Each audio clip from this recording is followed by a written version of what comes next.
All right, we're here live at Afternoon Tea with UNCF Women of Faith event. And we have a nice young lady here with us today. Why don't you introduce yourself to everybody? Okay. Let everybody know your name, what part of the city you're from, and then we'll go from there. All right. Hi, my name is Kyra Williams, and I'm from Alney.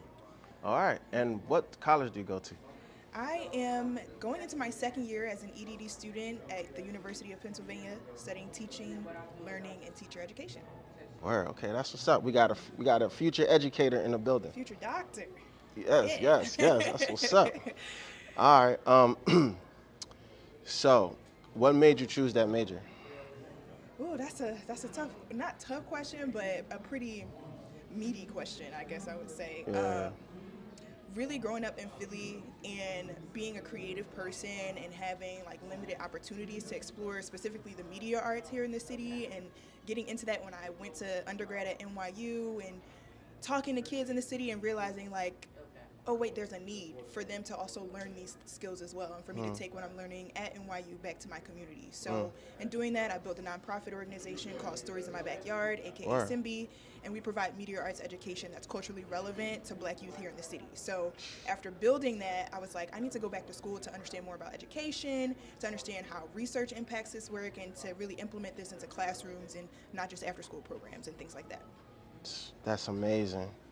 What's one piece of advice you'd give a Philly student trying to figure out their next steps after high school? I would say it's never too late to go after your dreams. Like I've come across quite a few young people who are like 19, 20, like I graduated and I'm still not in school yet or I still don't really know what I want to do for work, and it's really never too late for you to go after whatever it is that you want to do with your life. So don't think the clock is ticking too fast and time is going. Like you can still do whatever you want to set your mind on, and there are resources for you to do that. Word. And how'd you learn about this event? How'd you get plugged in with UNCF? Great question. So UNCF has really become like a family to me, specifically this regional chapter here in Philly. Yep. I am a Gates Millennium Scholar, so the Bill and Melinda Gates Foundation paid for me to go to undergrad, grad, and now get my doctorate through the UNCF organization. So I've been in and out of this program and the different events that they're having over the years, really just giving back as much as I can, supporting what they're doing for other Black students to go to school, and also speaking and sharing my testimony with the community as they fundraise. Wow, that's amazing. And um, when you mention like volunteering and getting plugged into organizations like that, could you speak to a student out there who's watching this, who's on the fence, who's on bright-eyed on campus, thinking, what should I do? The importance of them joining these kind of organizations and supporting the community?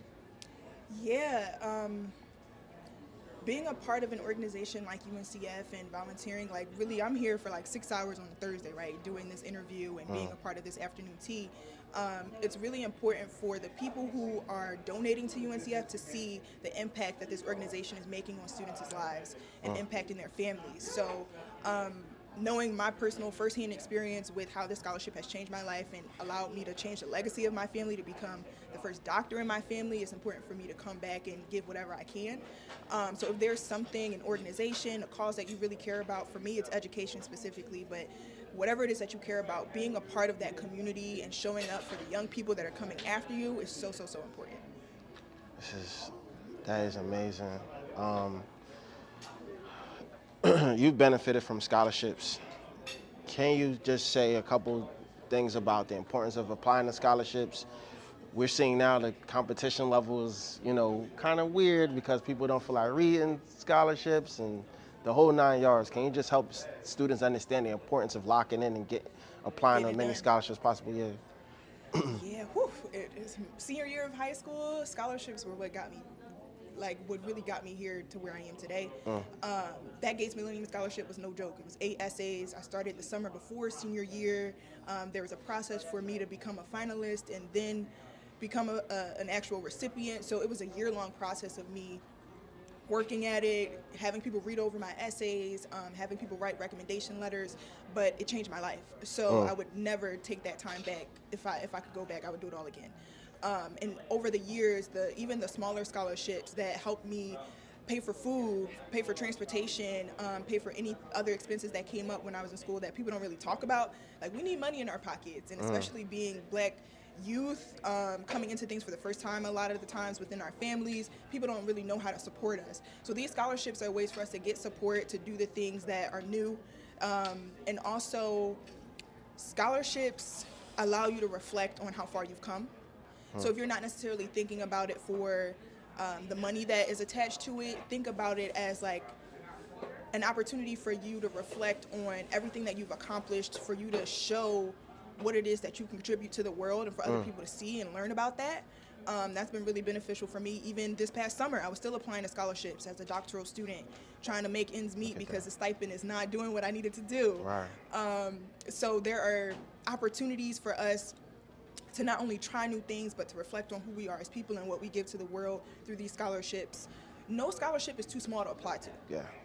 That's a big one as well.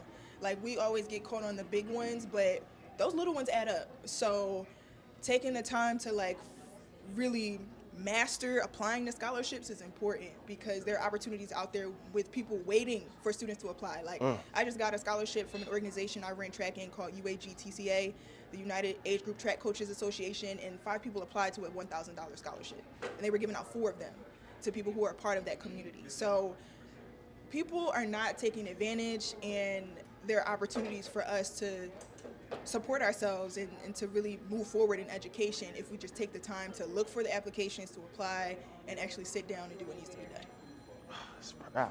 Man, I be saying that all the time. That was perfect. All right, we're gonna hit you with some quick. It was something else. Yeah, you got it. Yeah. All right, we're gonna hit you with some quick fire questions. Okay. First quick fire question is, what was your favorite college memory?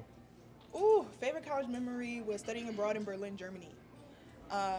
For undergrad, my junior year, would not take that time back for the world. It was the most challenging time of my life. I cried, I was depressed, I was praying a lot, but I came out a different person. I traveled around Europe, like, I fell in love with photography, which led me to where I am today, documenting my experiences. I learned a lot about myself and the people who were around me and who I gelled with, who I really didn't like so much. And I learned that I could do hard things, and I can do it across the country, because people try to scare you or across the world rather. People try to scare you from traveling, but now I'm like, let's go. When's the next flight? So it was really a life-changing experience. Wow, awesome. Yeah. All right, and last thing, if you could say one thing to your high school self, what would that be? One thing to my high school self: everything is going to turn out exactly or exceeding what you expected it to be.